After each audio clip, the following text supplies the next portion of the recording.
এদিকে পরবর্তী সিরিজ থেকে জাতীয় দলের জন্য বিবেচিত হবেন সাকিব আল হাসান। শনিবার দীর্ঘ 7 ঘন্টার ম্যারাথন সভা শেষে এই সিদ্ধান্ত নেয় বিসিবি।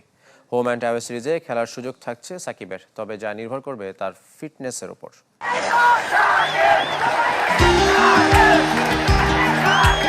রোজ খসে পড়ছে অপেক্ষার পলেস্তারা। ৭৫ নম্বর জার্সিটার সেই মস্তানির হদিশ আর মেলে না। শূন্যতার স্কোরবোর্ডে ঘর বেঁধেছে রাজ্যের হাহাকার। বিতর্ক, ভুল, সমালোচনা, নন্দিত থেকে নিন্দিত, নায়কের গায়ে খলনায়কের লেবাস, অতঃপর অন্তর্বর্তী একাকিত্ব। মনে প্রশ্ন জাগে, ঘরে ফেরা কি এতটা কঠিন? ঘর তো আর আকাশ নয়, ফিরতে গেলে পাখি হতে হয়। পাখির মতো দুটো ডানা থাকতে হয়, তবুও সাকিবের ঘরে ফেরা হয় না। ১ অক্টোবর ২০২৪ থেকে ২৫ জানুয়ারি ২০২৬, গুনে গুনে ৪৮২ দিন লাল সবুজ জার্সিতে নেই সাকিব আল হাসান, যার চাহনিতে কেঁপে উঠত প্রতিপক্ষের বুক, যার ইশারাতেই ছিল বিশ্বাস ম্যাচটা কিন্তু এখনো আমাদের।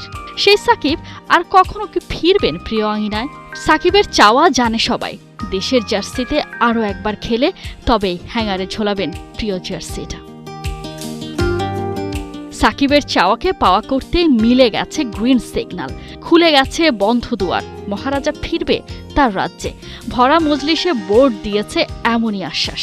আমরা সবাই সাকিবের অবদান সম্বন্ধে জানি। বাংলাদেশের ব্র্যান্ড, আমাদের ক্রিকেটের ব্র্যান্ড, 100 ইয়ার্স আমরা সাকিব পাবো না, এবং সেটার প্রতি শ্রদ্ধা রেখেই বাংলাদেশ ক্রিকেট বোর্ডে আজকে উত্থাপিত হয়েছে সাকিবের ইস্যুটা। এবং সাকিব আল হাসানের যে অবস্থানটা বাংলাদেশে, মানুষের মনে যে ভালোবাসা এবং আমাদের যে দায়িত্ববোধ থেকে আলোচনা করেছি। আলোচনার পরে আমরা বোর্ড থেকে সেই সিদ্ধান্ত নিয়েছি। আমরা সাকিব ইস্যুতে বোর্ডের এমন মুভমেন্টকে অবশ্য অনেকেই দেখছে ভিন্ন চোখে। যে সময়টায় দেশের ক্রিকেটে বইছে অস্থিরতার বাতাস, প্রথমবার টি-20 বিশ্বকাপ থেকে বাদ দেয়া হয়েছে বাংলাদেশকে, ঠিক তখনই কেন প্রাসঙ্গিক হলেন নির্বাসিত সাকিব আল হাসান? এটা কোনো ফাঁদ নয় তো? যখনই সাকিবকে ঘিরে এমন কিছু ঘটে, তখনই মনে পড়ে যায় সাকিবের সেই কালজয়ী মন্তব্যটা। ওই যে হাসতে হাসতে বলেছিলেন, যেভাবেই হোক আমাকে ক্রিকেটে রাখেন, নইলে আপনাদের লাইফ বোরিং হয়ে যাবে। মিডিয়ার সাকিবকে দরকার।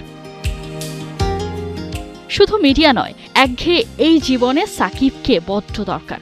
১০০ বছর কেন, এদেশে আর কোনো সাকিবের জন্ম হবে না। সবার তো রিপ্লেসমেন্ট হয় না। কিছু জায়গা প্রকৃতি শূন্যই রাখে, চায় বলে।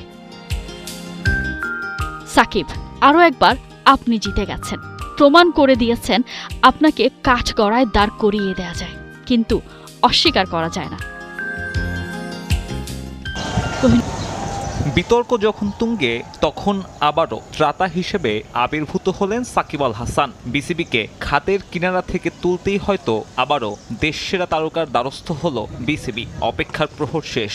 জাতীয় দলের জার্সিতে আবারও বিবেচিত হবেন এই অলরাউন্ডার। বোর্ড সর্বসম্মতিক্রমে সিদ্ধান্ত গ্রহণ করেছে যে যদি বেসড অন সাকিব আল হাসানের অ্যাভেইলেবিলিটি, ফিটনেস এবং অ্যাক্সেসিবিলিটি, প্লাস হচ্ছে যেখানে খেলা হবে ভেন্যুতে ওখানে যদি প্রেজেন্ট থাকার মতো ক্যাপাসিটি থাকে, অবশ্যই বোর্ড বা সিলেকশন প্যানেল সাকিব আল হাসানকে পরবর্তীতে সিলেকশনের জন্য বিবেচনা করবে।